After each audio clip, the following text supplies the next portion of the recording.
Welcome to the Depth Dive. We're here to take complex subjects, really unpack them, and give you the kind of detailed understanding you need to feel like you've mastered the field. Today, we're diving headfirst into the really intricate world of epilepsy and the quite sophisticated drugs we use to manage it.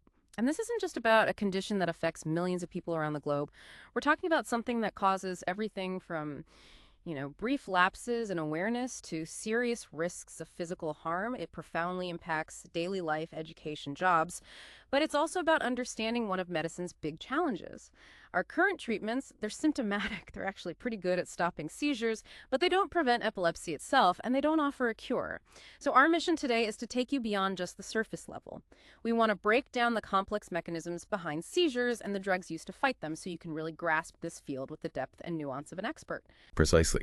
And we'll be navigating through, well, quite detailed classifications, the cellular mechanisms involved, and the pharmacology of a whole range of anti-seizure drugs. The source material we're drawing from is pretty comprehensive. It covers everything from the basic definitions right through to individual drug profiles and the therapeutic principles that guide clinicians. Our aim really is to equip you with a nuanced understanding, not just, a list of facts. We'll be extracting those critical insights and connecting the dots to give you a complete, in-depth picture of this, frankly, challenging and fascinating area of neuroscience and pharmacology. Okay, let's start right at the beginning then, because even the basic terms can be a bit confusing for people. Seizure versus epilepsy, they often get used interchangeably. What's the core difference we need to understand? That's a really crucial distinction, yes, and it's absolutely foundational.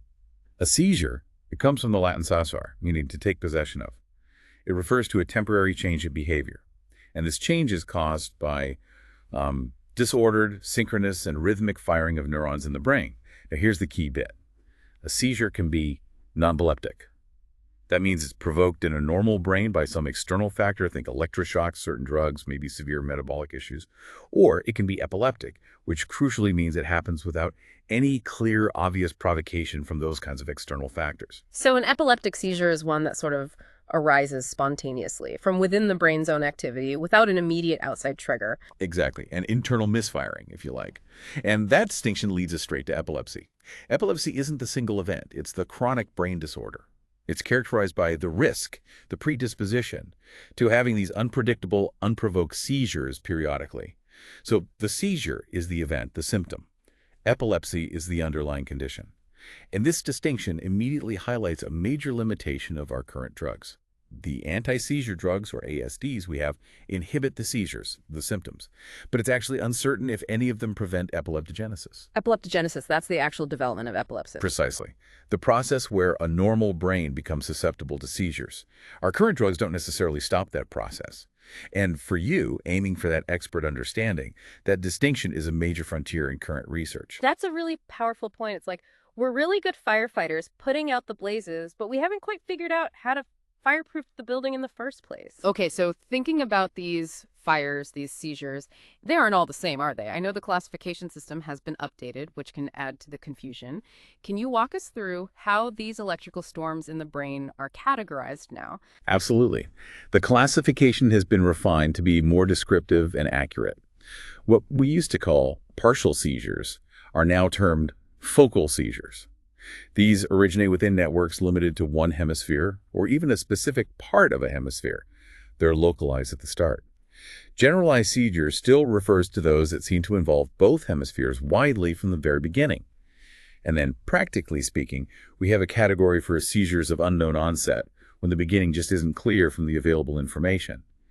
Critically, the behaviors you actually see during a seizure, the manifestations, are directly determined by the cortical area where the seizure starts. So if it involves the motor cortex or the thumb, you'll likely see rhythmic jerking of the thumb. So the brain's geography dictates the symptoms. Okay, let's break down those focal seizures first, since you said they're the majority. Right. Focal seizures are primarily divided based on the person's awareness during the event. First, you have focal aware seizures. These can look very different depending on which bit of the cortex is firing abnormally. You might get sensory changes, motor symptoms, psychic phenomena. But the defining feature, the key thing, is that awareness is preserved. The person knows what's happening, they're conscious throughout. These are usually quite brief, maybe 20 to 60 seconds. Okay. Aware means aware. What's the other type? That would be focal with impaired awareness seizures. As the name suggests, awareness is compromised here. The person might seem confused, dazed, unresponsive, and often won't remember the seizure afterwards. These tend to last a bit longer, say 30 seconds up to about 2 minutes. And they're often accompanied by these repetitive, purposeless movements we call automatisms, things like lip smacking, hand wringing, maybe fiddling with clothes. Interestingly, the majority of these seizures originate in the temporal lobe. And is there a third type of focal seizure? Yes, there's focal to bilateral tonic-clonic seizures. This is where a focal seizure, it could start as aware or with impaired awareness, spreads across the brain and evolves into a full tonic-clonic seizure. So you get that sequence, loss of awareness, muscle stiffening, that's the tonic phase, followed by the rhythmic jerking, the clonic phase. Usually lasts a minute or two. The key here is that identifiable focal start before it becomes generalized. Okay, that makes sense. Now, what about the generalized ones involving both sides of the brain right from the start? How are they categorized? Generalized seizures are broadly distinguished by whether they primarily involve motor activity or not. Some common types include generalized absence seizures. These are characterized by a very abrupt start, impaired awareness. The person might just stare blankly, stop what they're doing. They're typically very short, less than 30 seconds. Used to be called petit mal. Then you have generalized myoclonic seizures. These are super brief, like maybe a second long, shock-like muscle contractions. They can be localized to one area or affect the whole body. And finally, generalized tonic-clonic seizures. These look similar to the focal to bilateral type, the big convulsive seizure, but the crucial difference is they are not preceded by a focal seizure. The abnormal activity starts widely across both hemispheres simultaneously. Right. You can immediately see how getting that diagnosis spot on is absolutely critical for treatment. For you, the clinician or the informed patient, knowing the precise seizure type is the essential first step in choosing the right medication, because the best approaches really differ. It's absolutely fundamental. And beyond just classifying individual seizure types, we also talk about epileptic syndromes. A syndrome is basically a cluster of features that tend to occur together, specific seizure types, the underlying cause or etiology, the typical age when it starts, characteristic EEG patterns, maybe even a predictable course or prognosis. There are over 50 identified syndromes, and they're broadly grouped into focal versus generalized epilepsies. 50 syndromes, that's a lot. How common are those two main categories, focal and generalized epilepsies? Well, the focal epilepsies, which can involve any of the focal seizure types we just discussed, they account for about 60% of all epilepsies. The cause is often a specific lesion, like a tumor, a scar from a stroke or head injury, or a developmental abnormality in the cortex. Often you can see these lesions on an MRI scan, or the cause can be genetic. The generalized epilepsies make up the other 40% or so. These are characterized by one or more of the generalized seizure types, and the cause is usually genetic rather than a distinct focal lesion. Are there any really common examples within those generalized epilepsies that someone aiming for expertise in this field would definitely know? Oh, yes. Probably the most common generalized epilepsy syndrome is juvenile myoclonic epilepsy, or JME. It accounts for roughly 10% of all epilepsy syndromes. It typically starts in the early teens. The hallmark is a triad of seizures. Myoclonic jerks, especially in the morning shortly after waking up, generalized tonic-clonic seizures, and often absence seizures as well. Like most generalized epilepsies, it's considered a complex genetic disorder. It runs in families but doesn't follow a simple inheritance pattern. Likely multiple genes contribute. And knowing it's JME immediately points you towards certain treatments, like valproic acid being a particularly good choice, and importantly, avoiding others that can worsen myoclonic jerks. So, understanding these syndromes isn't just academic labeling. For you, whether you're the clinician managing the case or the patient wanting deep insight, it profoundly guides the assessment, the overall management plan, and critically, selecting the most appropriate anti-seizure drug. It's really about personalized medicine, aiming for that targeted, effective approach. Okay, we've laid the groundwork, what epilepsy is, how it shows up. Now let's dive even deeper, under the hood of the brain itself. How do seizures actually happen at the circuit level? This isn't exactly a new question, is it? John Healings-Jackson had ideas about this a long time ago. Indeed, he did. John Healings-Jackson, often called the father of modern epileptology, made incredibly insightful observations well over a century ago. He proposed that seizures were essentially, quote, occasional, sudden, excessive, rapid, and local discharges of gray matter. And he also astutely suggested that a generalized convulsion happened when this localized discharge, starting in an abnormal area, spread and invaded normal brain tissue. This was remarkably prescient, providing a powerful conceptual framework long before we had the technology to really prove it. Then, fast forward to the 1930s, the invention of the electroencephalogram, the EEG. Allowing us to actually record the brain's electrical activity. Exactly. The EEG provided direct evidence confirming Jackson's intuition. It definitively showed that epilepsies are indeed disorders of neuronal excitability. Simply put, the neurons in certain brain regions are just too easily triggered to fire excessively and, importantly, synchronously altogether. So at its heart, it's a failure in the brain's normally controlled communication system. Where does that failure begin at the most fundamental level, the cellular level? Well, if you think about how the brain works, communication happens at synapses, those tiny gaps between neurons. It seemed logical that faulty synaptic function might be the root cause of seizures. Imagine the brain as a complex network needing a precise balance between go signals and stop signals. A seizure is like that balance breaking down either too much go or not enough stop. Specifically, this could mean either a reduction in inhibitory synaptic activity, the brain's brakes, or an enhancement of excitatory synaptic activity, the brain's accelerator. Both could theoretically lead to runaway firing. And the evidence supports this. Overwhelmingly. The main chemical messengers involved are GABA, the principal inhibitory neurotransmitter, and glutamate, the main excitatory one. And experimentally, if you block the receptors for GABA, blocking the brakes, or if you activate the receptors for glutamate, hitting the gas, you reliably trigger seizures in animals. Conversely, drugs that boost GABA's inhibitory effects or drugs that block glutamate's excitatory effects are generally effective at suppressing seizures in various models. So it really is this delicate excitation-inhibition balance. Yeah. When it tips too far one way or the other, that's when seizures can emerge. It's a beautifully complex system, but ultimately understandable mechanistically, isn't it? It truly is, and these findings were critical. They showed that tweaking synaptic function pharmacologically could profoundly affect seizure likelihood. This also set the stage for more detailed electrical studies, looking at both synaptic and non-synaptic factors. The analysis has gotten progressively more refined over time, moving from scalp EEG recordings of large populations down to recording from small groups of neurons, then individual neurons, and now even looking at single synapses and ion channels. That's incredible progress. So what did those detailed cellular studies reveal when they zoomed in on individual neurons during seizure-like activity? You mentioned the depolarization shift. Right. Starting around the mid-1960s, researchers focused on understanding the paroxysmal depolarization shift, or PDS. This is what's happening inside a neuron that corresponds to what we see on the EEG as an interictal spike. Now, an interictal spike is a sharp, brief electrical wave seen on the EEG between seizures. The patient doesn't feel anything, it's asymptomatic, but its location on the EEG is incredibly valuable for clinicians trying to pinpoint where seizures might be originating. The PDS itself is this large, abrupt, sustained depolarization, a shift toward a more positive voltage of the neuron's membrane. And it's associated with a burst of action potentials riding on top of it. In most neurons in the cortex, this shift seems to be generated mainly by a large influx of excitatory synaptic current, potentially amplified by the neuron's own intrinsic voltage-gated channels. Now, the exact role of the PDS is that the trigger for a seizure. Is it actually trying to stop one or just a side effect? That's still debated. But studying it was absolutely pivotal. It hugely advanced our understanding of the cellular events underlying seizure activity. Okay, so if you can't easily study this level of detail in a living human brain, how did scientists actually manage to unlock these cellular and synaptic secrets? This is where in vitro models became absolutely essential.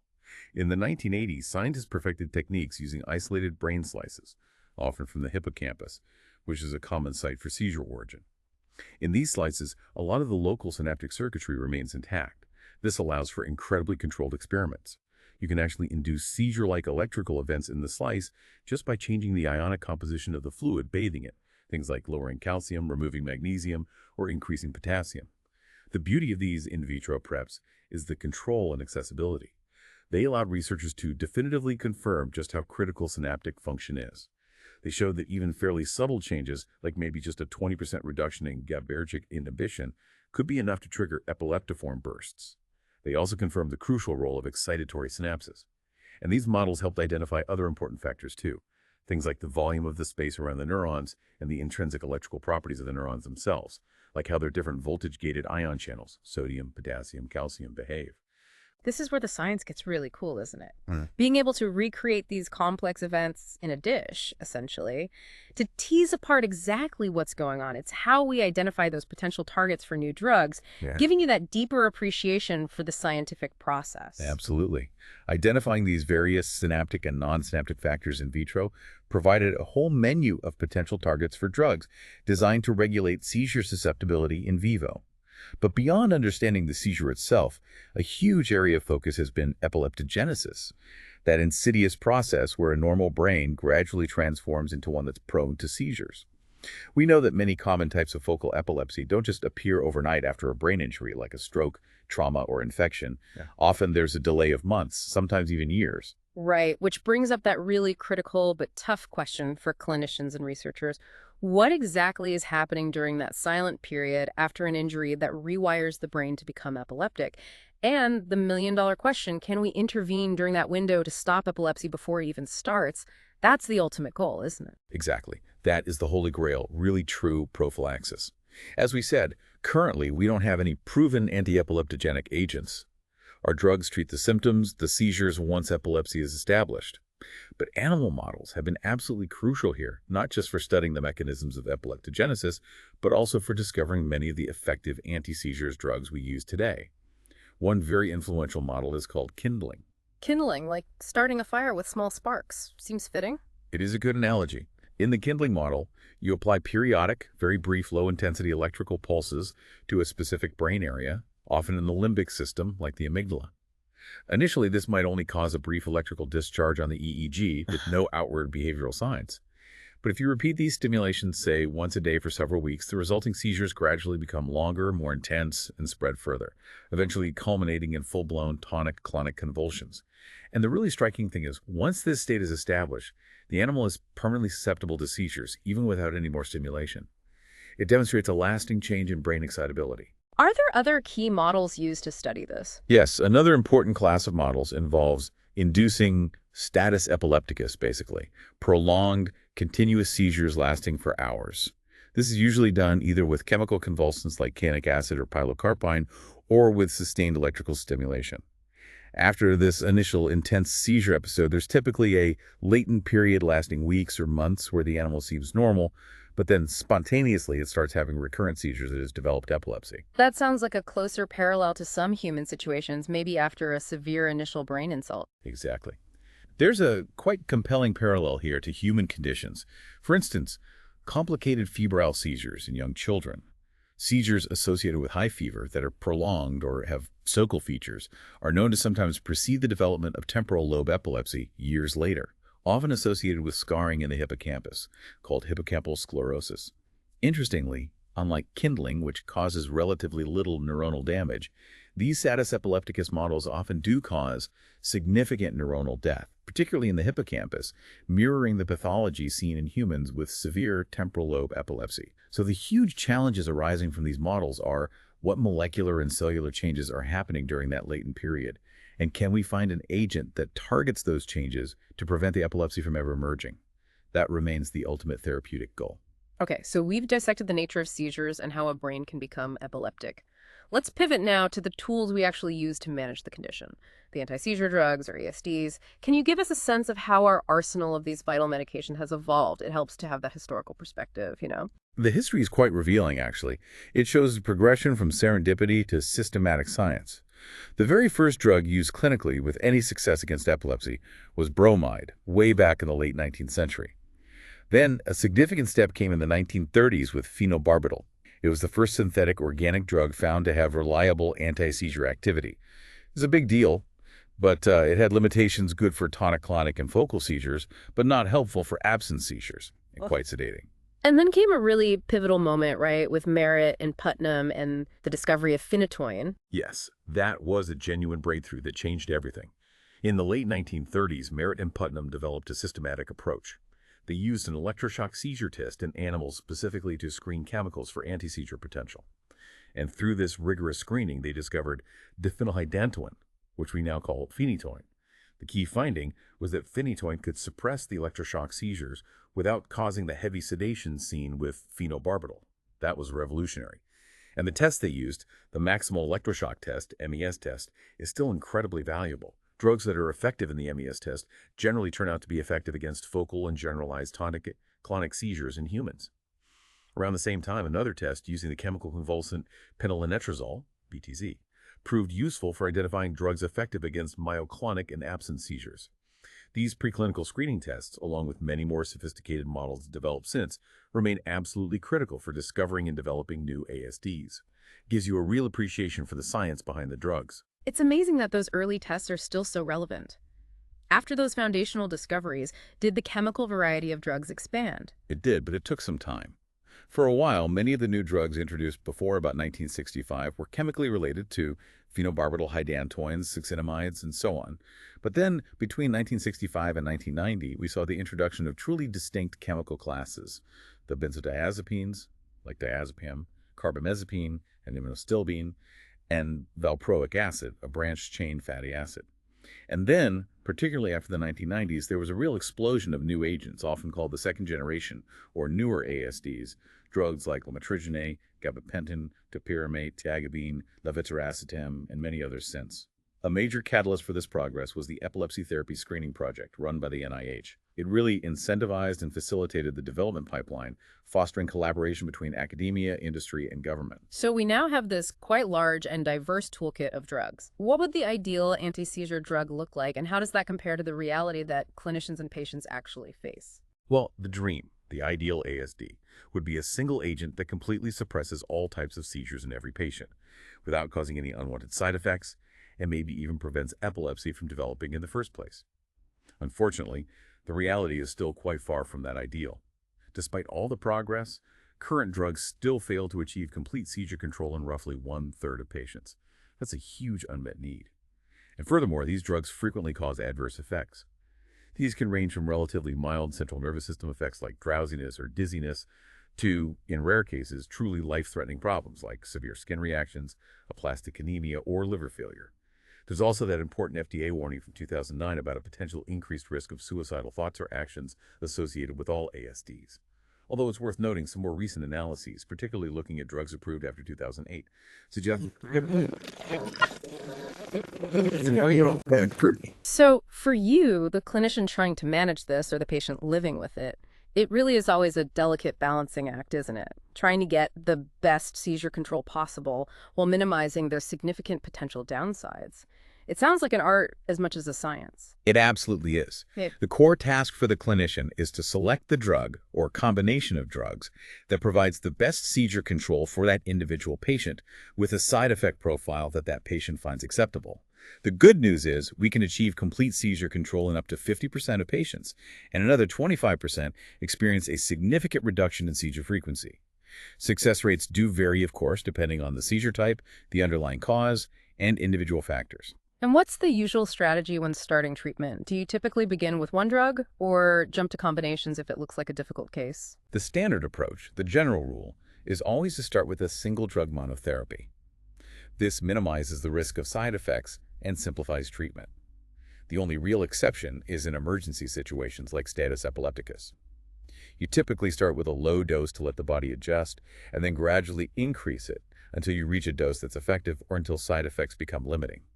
Plasma drug level monitoring can sometimes help guide this process, but clinical response and side effects are always the most important factors. With this approach, finding the right single drug and optimizing the dose, about half of all patients can achieve complete seizure freedom.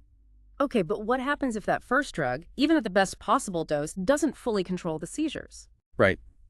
If seizures continue despite reaching optimal or maximally tolerated levels of the first drug, and assuming the patient is actually taking it as prescribed, compliance is key, and you've ruled out other triggers like lack of sleep, then the next step is usually to substitute a different single drug.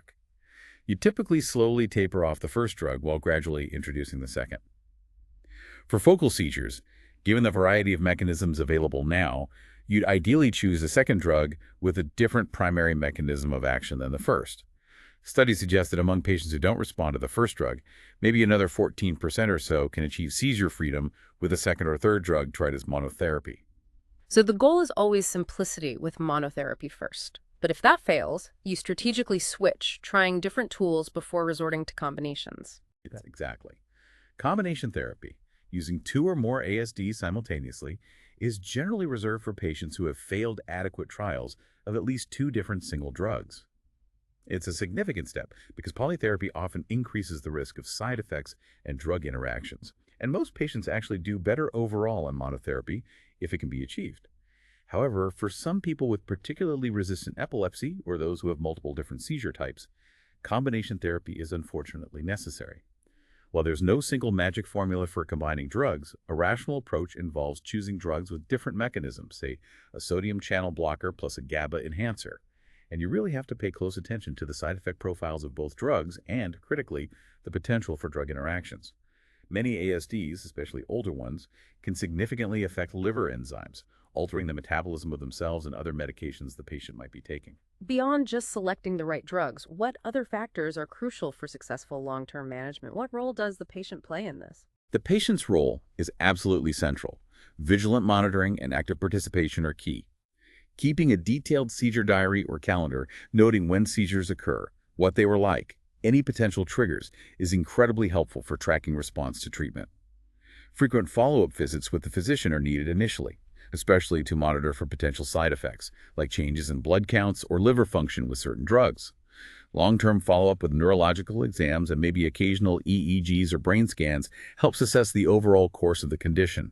And honestly, the single most common reason for treatment failure isn't the drug itself, but non-compliance patients not taking their medication regularly as prescribed.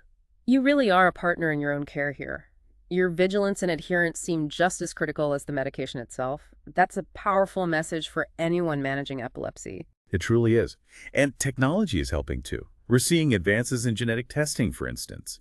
We now know that certain gene mutations, like the SCN1A mutation in Dravet syndrome, mean that standard sodium channel blockers can actually make seizures worse. Genetic testing allows clinicians to avoid those drugs and choose more appropriate therapies from the start. Plasma drug concentration monitoring can also be a useful tool, though it's not perfect. It can help optimize dosing, especially when starting therapy, check for non-compliance if seizures aren't controlled, help figure out which drug might be causing side effects if someone's on multiple medications, and guide adjustments during polytherapy. But it's a tool to be used alongside, not instead of, careful clinical assessment. This is all incredibly detailed. I imagine there must be specific considerations for certain groups, like women of childbearing age, that add yet another layer of complexity for clinicians and patients. That's a really crucial area, yes. And thankfully, there's been significant progress in understanding and managing epilepsy, specifically in women. Proactive, informed discussions between the patient and their healthcare provider are absolutely essential here. We now recognize sex-based differences in how epilepsy might manifest and respond to treatment. For example, catamenial epilepsy, where seizure frequency fluctuates with the menstrual cycle, is linked to hormonal changes that can affect both brain excitability and how drugs are metabolized. A major practical issue is the interaction between ASDs and oral contraceptives. Many ASDs, particularly the older ones that induce liver enzymes like CYP3A4, can significantly speed up the breakdown of hormonal contraceptive, making them less effective. The failure rate for oral contraceptives is considerably higher, maybe 3 to 4 times higher in women taking these enzyme-inducing ASDs compared to the general population. This is a critical point for family planning discussions. And pregnancy itself must present a whole unique set of challenges and risk-benefit calculations. It absolutely does. It's well established that ASDs carry a risk of teratogenicity, meaning they can cause birth defects. Infants born to mothers with epilepsy taking ASDs have roughly double the risk of major congenital malformations compared to the general population. We're talking about a risk of perhaps 4 to 8% versus 2 to 4%. These malformations can include things like heart defects, neural tube defects like spina bifida, and cleft lip or palate. While it's complex to prove direct causality in large studies, the risk seems higher with higher drug doses, particularly with polytherapy compared to monotherapy, strongly suggesting the drugs play a role. Several specific drugs have been implicated, including phenytoin, carbamazepine, valproate, lamotrigine, and phenobarbital, though the level of risk likely varies between them. Valproate, for instance, carries a particularly high risk of neural tube defects. So for a woman with epilepsy planning pregnancy, careful preconception counseling is vital. The goal is usually to achieve seizure control on the lowest effective dose of a single, carefully chosen ASD if possible. Sometimes, if seizures are well controlled, a trial off medication might even be considered, but that's a complex decision. Polytherapy, especially at high doses, is generally avoided. And critically, all women of childbearing potential should take folic acid supplements to reduce the risk of neural tube defects. But this is especially important for women with epilepsy, often at a higher dose, maybe 4 milligrams per day, starting before conception. There's also a specific issue with the enzyme-inducing ASDs potentially causing vitamin K deficiency in the newborn, which can lead to bleeding problems. So vitamin K supplementation for the mother in the last month of pregnancy is often recommended if she's on one of those drugs. Wow, so many critical factors to consider there. Given that epilepsy is often a long-term condition, how long does someone typically stay on medication once their seizures are controlled? Is it usually lifelong, or can treatment sometimes be stopped? That's a really important question for patients. If someone achieves complete seizure freedom, the standard practice is generally to continue the ASD for at least 2 years. After that 2-year seizure-free interval, carefully considering tapering off and potentially discontinuing the medication is an option for many patients. The decision to stop is very individualized. It's a discussion between the clinician and patient, weighing the risk of seizure recurrence against the downsides of staying on medication, long-term side effects, cost, psychosocial impact. Several factors help predict the risk of recurrence. People are at higher risk if they still have EEG abnormalities, if they have a known structural brain lesion, if their neurological exam is abnormal, or if their seizures were frequent or hard to control initially. Lower risk is associated with things like having idiopathic epilepsy, no known cause, a normal EEG, onset in childhood, and seizures that were easily controlled with one drug. The actual recurrence rates reported vary widely in studies, maybe from 12% up to 66%, but most recurrences, if they happen, occur relatively soon, within the first 4 months after stopping. If the decision is made to stop, the medication must be tapered off very slowly, usually over several months, never stopped abruptly, to minimize the risk of withdrawal seizures. Okay, we've covered the foundational principles in great depth.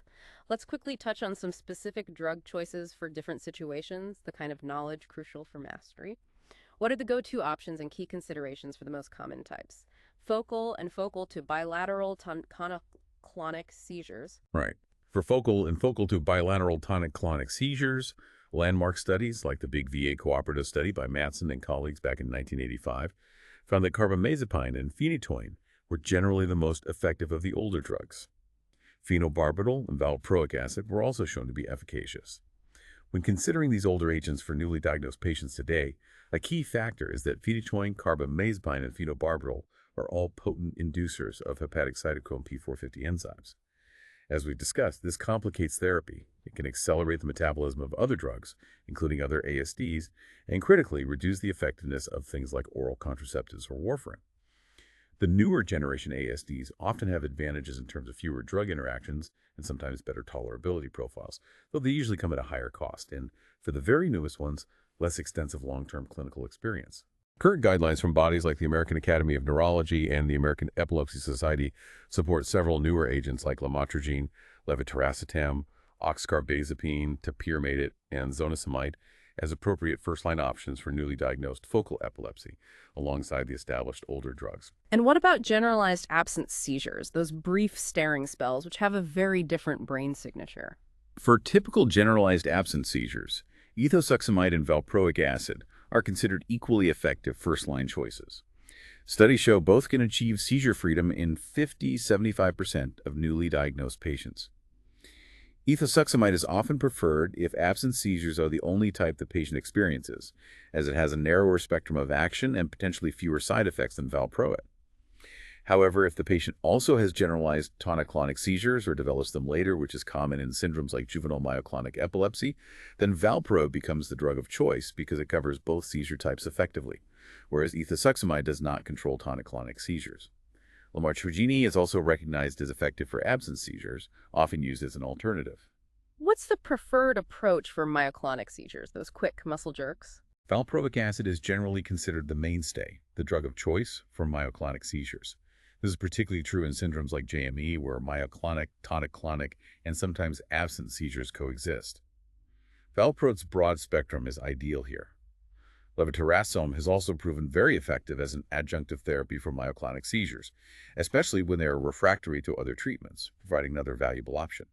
Topiramate and zonisamide may also have efficacy. Importantly, certain drugs like carbamazepine and phenytoin can sometimes worsen myoclonic seizures, so they are generally avoided. Let's talk about those febrile convulsions in children that worry parents so much. What's the approach there? Febrile convulsions, or seizures triggered by fever, are actually quite common, affecting 2–4% of children. About a quarter to a third of those children will experience a recurrence.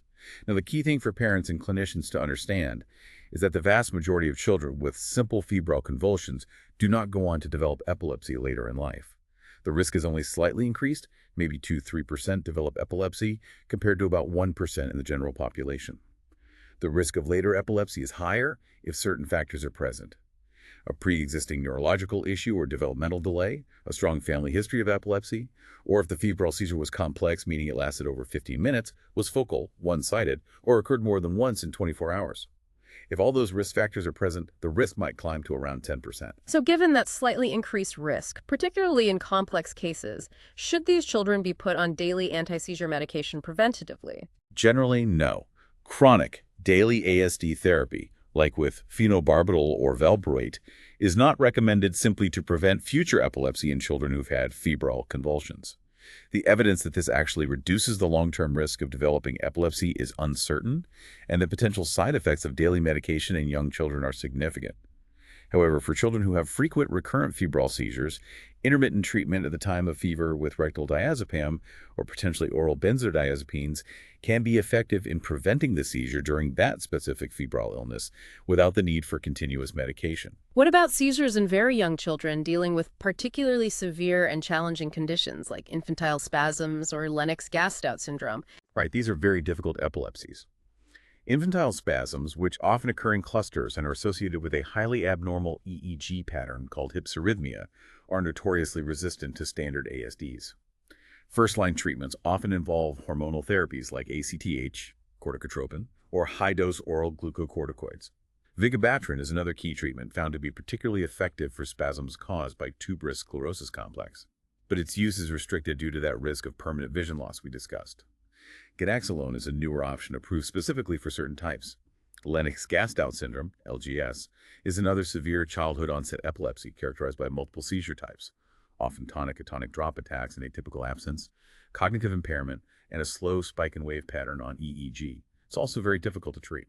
Several drugs have shown efficacy as adjunctive therapy in LGS, including valproate, clobazam, lamotrigine, topiramate, rufinamide, felbamate, though its use is highly restricted due to toxicity risks, and cannabidiol CBD. And Dravet syndrome. We mentioned the SCN1A gene mutation earlier. How is that managed? Dravet syndrome is another severe epilepsy starting in infancy, typically before 15 months. It often begins with prolonged, fever-related convulsive seizures, and later evolves to include multiple seizure types, developmental delay, and other comorbidities. As you said, the majority have mutations in the SCN1A gene, which codes for a sodium channel subunit. Tragically, these children also have a higher risk of CDP, sudden unexplained death in epilepsy. Treatment is complex and often requires multiple medications.